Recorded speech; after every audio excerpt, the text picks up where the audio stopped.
छात्रों, आज का क्वेश्चन है बहुउद्देशीय परियोजनाएं क्या हैं, इनसे होने वाले लाभ लिखिए। ये क्वेश्चन परीक्षा में अधिकांशतः पूछा जाता है और इस क्वेश्चन को ठीक से आप तैयार कर लें। तो पहला इसमें है बहुउद्देशीय परियोजनाएं क्या हैं। तो बहुउद्देशीय परियोजनाएं क्या होती हैं?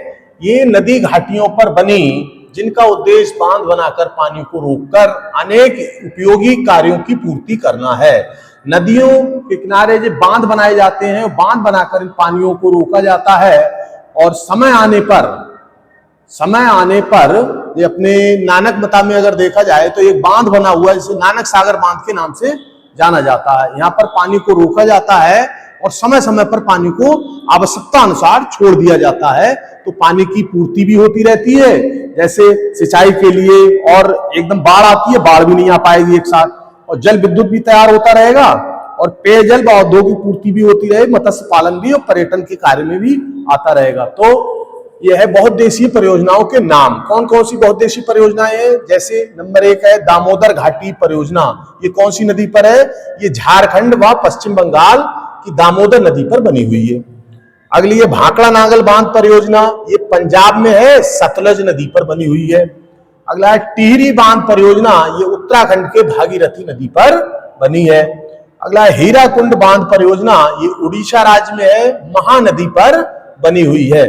तो ये इतनी बांध परियोजनाएं, कुछ बांध परियोजनाएं इस प्रकार हैं और इन्हें देख लेंगे। परीक्षा में कभी कभी 1 नंबर का प्रश्न ये आ जाता है कि कौन सी परियोजना कौन से राज्य कौन सी नदी पर बनी है। तो 1 नंबर में ये प्रश्न आता रहता, बार बार पूछा गया, कंपटीशन परीक्षाओं में भी पूछा जाता है कि कौन सी परियोजना कौन से राज्य में है और कौन सी नदी पर बनी हुई है। तो मैंने ये चारों आपको परियोजनाएं बता दी हैं और कौन सी राज्य में है, कौन सी नदी पर है, ये आप देख लेंगे। अगला, परियोजनाओं से लाभ क्या है, इनसे लाभ क्या हुआ है? तो लाभ जो होता है, नंबर 1 इसमें ये है सिंचाई।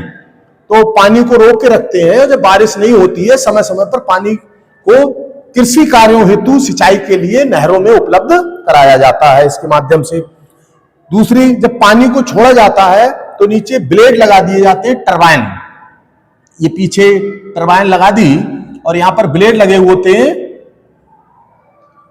इस तरह से, और ये पानी की धार यहां पर गिरती है तेजी से, तो ये ब्लेड घूमना शुरू कर देते हैं इस तरह से, और पीछे जो मोटर लगी होती है विद्युत तैयार करना शुरू कर देती है इस तरह से। तो विद्युत तैयार होती है तो ऊंचाई से पानी को गिराया जाता है जिससे जल विद्युत का उत्पादन होता है, जो पानी के माध्यम से जल विद्युत तैयार किया जाता है। अगला है, अब जल विद्युत जब तैयार होता है तो इसमें बहुत ज्यादा कोई खर्चा भी नहीं आता है और विद्युत तैयार हो जाती है।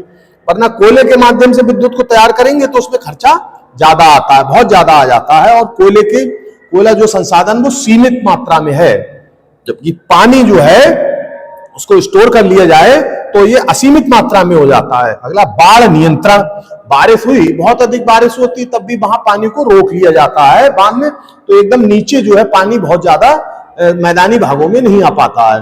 तो इसके लिए बाढ़ को नियंत्रण करने का भी काम करती, नहीं तो फसलें एकदम उजड़ जाएंगी और बाढ़ से फसलें प्रभावित होती हैं। तो बांध में पानी को रोक लिया जाता है जिसको बाद में उपयोगी कार्यों के लिए पूरा करने के लिए धीरे धीरे करके छोड़ा जाता रहता है। अगला है पेयजल व औद्योगिक आपूर्ति। पीने योग्य, हमारे देश की भौगोलिक स्थिति बहुत बढ़िया नहीं है, कहीं पहाड़ है, रेगिस्तान है और भी विभिन्नताएं पाई जाती हैं, उनकी पूर्ति के लिए, जल पूर्ति के लिए भी इसका उपयोग किया जाता है। औद्योगिक क्षेत्रों में भी जल की पूर्ति इन्हीं के माध्यम से की जाती है, जो जल को स्टोर किया जाता है।